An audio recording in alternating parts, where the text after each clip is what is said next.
Hello friends, welcome to my channel. 22শে March IPL. আর এই আইপিএল শুরু হওয়ার আগেই দিল্লি ক্যাপিটালস তাদের ভাইস ক্যাপ্টেনের নাম ঘোষণা করে ফেলেছে। এই ভাইস ক্যাপ্টেন অন্য কেউ না, মানে সেটা ফাফ ডু প্লেসিসকে তারা দায়িত্ব দিয়েছে।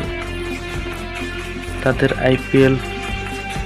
আগের আইপিএল মরশুমে ফাফ ডু প্লেসিস আরসিবির হয়ে অধিনায়কের দায়িত্ব দিয়েছিল, কিন্তু তাকে আরসিবি রিলিজ করে দিয়েছে।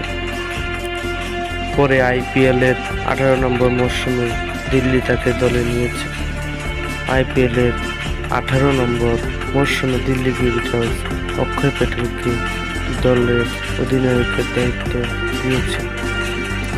দিল্লি ক্যাপিটালস 2 কোটি রুপিতে ফাফ ডু প্লেসিসের দলে যোগদান করিয়েছে। এই দলে লোকেশ রাহুল আছে, কিন্তু লোকেশ রাহুল এই দায়িত্ব থেকে নিজেকে সরিয়ে নিয়েছে। এবার 2025-এ দিল্লির অধিনায়ক অক্ষয় প্যাটেল ও ভাইস ক্যাপ্টেন ফাফ ডু প্লেসিসকে দেওয়া হয়েছে।